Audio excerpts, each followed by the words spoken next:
성도 여러분 안녕하세요. 좋은 아침입니다. 2026년 8월 19일 수요 묵상의 말씀은 창세기 44장 1절부터 17절 붙잡히게 하시는 은혜라는 말씀으로 이 아침 함께 같이 은혜를 나누기를 원합니다. 여러분 혹시 치과를 가보신 적이 있으신지요?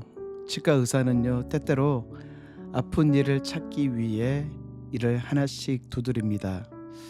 환자분 여기가 아프세요? 여기는 어떠세요? 여기는 불편하지 않으세요? 환자 입장에서 생각할 때 안 그래도 아픈데 왜 자꾸 건드려라고 생각할 수 있지만 덴티스트, 의사가 아픈 것을 누르는 목적은 환자를 괴롭히기 위한 것이 아닙니다. 어디가 문제인지 정확히 찾아 치료하기 위해서이죠.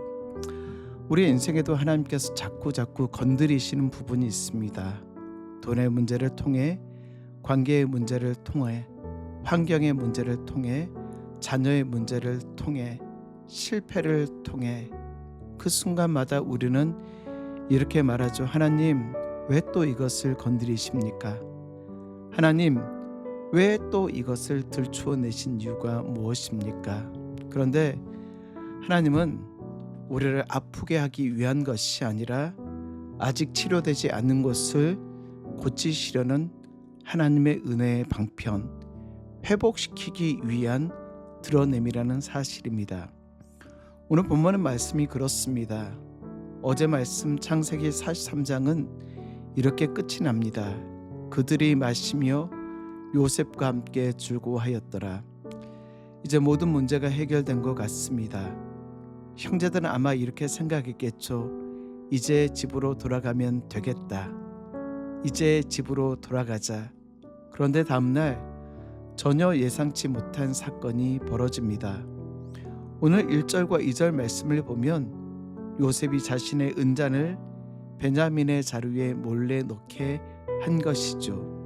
그리고 형제들이 애굽을 떠난 지 얼마 되지 않아 요셉의 청지기가 그들을 뒤쫓아갑니다. 그리고 4절 말씀, 너희가 어찌하여 선을 악으로 갚느냐?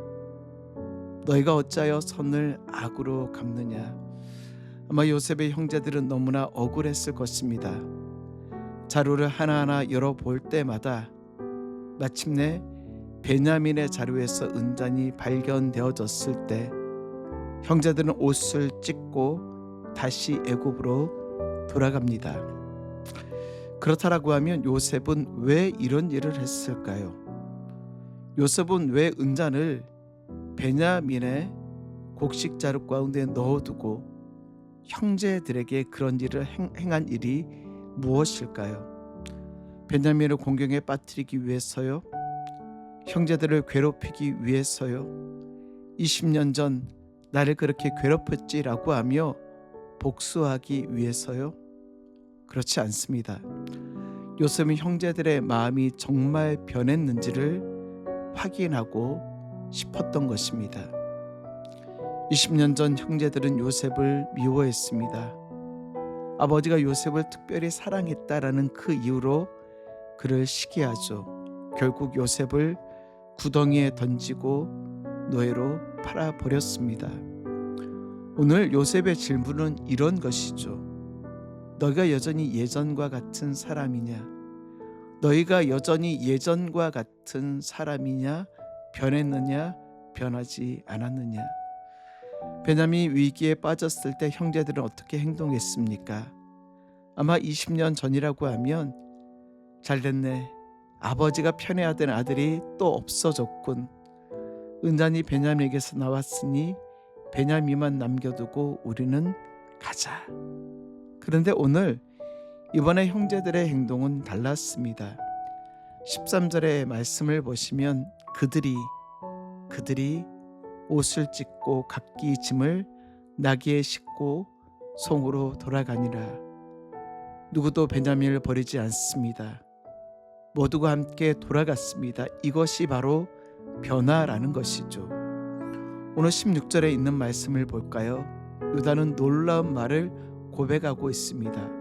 16절 하반절 하나님이 종들의 죄악을 찾아내셨으니 우리와 이 잔이 발견된 자가 다 내 주의 노예가 되겠나이다. 여기서 유다는 베냐민의 은자는 훔쳤습니다. 우리는 상관없습니다 라고 말하는 것이 아닌 오히려 하나님이 종들의 죄악을 찾아내셨습니다. 무슨 죄악을요? 그들이 오래전 요셉에게 행하였던 악한 행동, 즉 그들은 지금 당하고 있는 고난이 전날 요셉에게 저질렀던 죄악에 대한 하나님의 보응으로 간주하여 자신들의 허물을 시인하고 있는 것입니다. 성도 여러분, 시간이 지났다라고 해서 죄의 문제가 해결되지 않습니다. 시간이 흘러갔다라고 해서 죄의 문제는 자연스럽게 없어지는 것이 아닙니다. 10년이 지나도 20년이 지나도 회개하지 않는 죄는 여전히 우리의 마음 가운데 남아있고 우리는 잊었다고 생각하지만 하나님은 때때로 우리를 과거의 자리로 데려가십니다.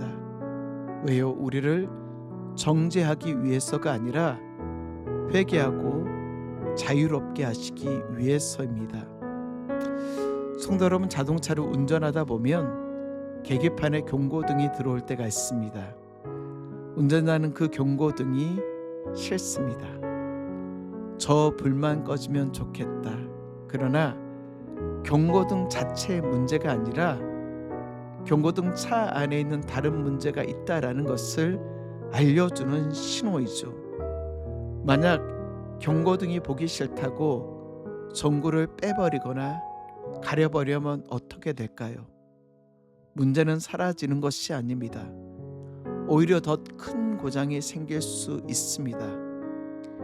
차를 수리하기 위해서는 경고등을 가리고 전구를 빼버리는 것이 아닌 공업사에 가서 문제되어지는 부분을 고치는 것이죠. 때로 하나님께서 어떤 기억이 자꾸 떠오르거나 어떤 말씀이 계속 마음에 걸리거나 기도할 때마다 어떤 사람이 생각나거나 어떤 잘못이 우리의 마음을 찌른다라고 하면 그것을 가리거나 억누르지 마십시오. 어쩌면 하나님께서 우리에게 이제 그 문제를 나와 함께 해결해 보자. 회개는 하나님께 혼나는 시간이 아닙니다. 회개는 하나님의 품으로 돌아가는 시간입니다. 요한일서 9장의 9절에 있는 말씀, 만일 우리가 우리의 죄를 자복하면 그는 미쁘시고 의로우사 우리의 죄를 사하시며 우리를 모든 불의에서 깨끗하게 하실 것이요. 하나님께서 우리의 죄를 드러내시는 이유는 죄 아래 계속 살아가게 하기 위한 것이 아닌 죄로부터 우리를 자유하게 하시기 위해서입니다. 이게 바로 회개입니다. 회개라는 것은 단순히 입술로만 이야기하고 제가 잘못했습니다라고 말하는 것으로 끝나는 것이 아닙니다. 예전은 화를 냈지만 이제를 참아내며, 예전은 도망쳤지만 이제는 책임지며, 예전에는 사람을 버렸지만 이제는 끝까지 함께하며, 예전은 내 이익을 구하였지만 이제는 다른 사람을 위해 손해를 보는 것, 삶이 변화되어지는 것, 이것이 바로 하나님께서 만들어 가시는 변화, 완벽한 것은 아니지만 주님을 닮아가는 성화의 삶이라는 사실이죠. 말씀을 정리합니다. 사랑하는 성도 여러분, 오늘 본문의 형제들은 애굽으로 떠났지만 다시 돌아와야만 했습니다. 왜 그에게 다시 돌아오게 하셨을까요? 진정한 변화는 말로 화해하고 끝나는 것이 아닌 그의 삶이 변하며 우리의 삶의 태도가 변화되어지며 우리의 삶이 주님을 닮아가는 성화의 삶이라는 사실입니다. 때때로 하나님께서 과거를 기억나게 하시고 실패의 순간으로, 우리의 부끄러운 모습의 순간으로 우리를 되돌리시며 떠올리시게 할 때가 있습니다. 우리가 붙잡는 것은 하나님의 손, 심판의 손이 아니라 은혜의 손인 것을 기억하시며 오늘도 우리와 함께 하시며 우리를 기억하시는 그 주님 앞에 주님의 손을 붙잡으며 승리하며 나가시는 우리 귀한 성도 여러분 되시길 주의 이름으로 축복합니다.